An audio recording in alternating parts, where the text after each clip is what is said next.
Благодарен сум на денешната панел дискусија, организирана од ЛДП од една страна и АЛДЕ од друга страна. Одличен тајминг. Можеби на јавноста, на граѓаните, ризикуваме да им бидеме досадни со оваа тема. Меѓутоа, токму бидејќи си имаме мака со конечен пробив и тој и почеток на пристапните преговори, секоја конференција што носи поддршка од различни политички фамилии во Европа нам не користи и мислам дека беше интересно и корисно. Да се слушнат луѓето, да кажеме што мислиме. Мојата клучна порака беше дека нашиот македонскиот случај во европски контекст е лакмусот од кој што регионот ќе прочита дали е Европската унија сериозна кога зборува за европска идеја на Западниот Балкан. И поради тоа што многу долго чекавме, ама не само заради тоа, и поради тоа што многу направивме, и тоа не само за решавање на билатерални прашања, туку и со демократските реформи до. Ние денес со зборовите на холандскиот премиер Руте, земја која што е најстриктна во поглед на исполнување на условите, сме направиле се и сме апсолутно спремни конечно да ги почнеме пристапните преговори. Тоа беше мојата порака. И сега да прашам, значи во врска дали владата е стабилна, имајќи предвид алтернатива владата, доколку се има предвид нивните барања. Се шпекулира за Министерството за здравство, за тематика за дијаспора. Кој е вашето мнение?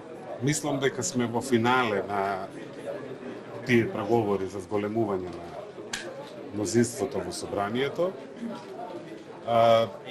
Да почекаме да видиме. Јасно е дека се наоѓаме еден вид во една фаза каде што кулминираат напорите конечно да се добие европскиот пробив и после еден период каде пак во Бугарија имаше серија на предвремени избори, вистина ќе биде од наша страна неодговорно ние баш во една таква фаза да не сме тука за да има сериозен обид, например да има техничка влада и така натаму. Така што во таа мислам дека одговорната работа е да има политичка влада и да дадеме се од себе да има достоинствено и европско решение конечно да почне овој важен процес пристапните преговори.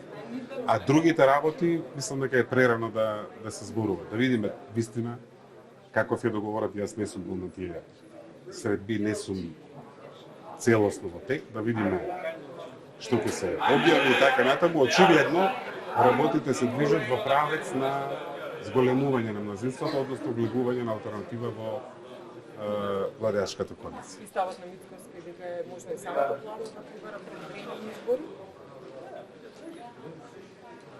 Он има таков интерес, нели? Он е лидер на најголемата опозицијска партија и се разбира дека ќе се обидува кон својата воденица да ја тера работата. Јас како еден специфичен политичар кој што нема партија, а учествувал на избори и како носител на листата на СДСМ во Скопје победи на минатите парламентарни избори, мислам клучен ми е мисијата и целта. Сега во овој период имаме пандемија со нови варијанти и посебно на европскиот континент големи проблеми.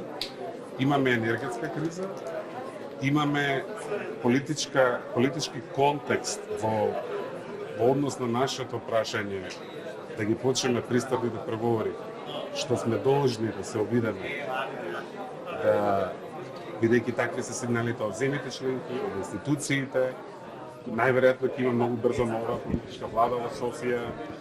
И мислам дека за тоа треба да зборуваме. А се разбира граѓаните, како сега на локалните и на следни избори ќе си кажат што мислат. Сега сме во време кога нема многу политички, како да кажам, човек што сака да добие лесни политички поени, веројатно нема да сака ни да себе. Такво е времето. Ама политиката, барем за мене, значи одговорност. Благодарам.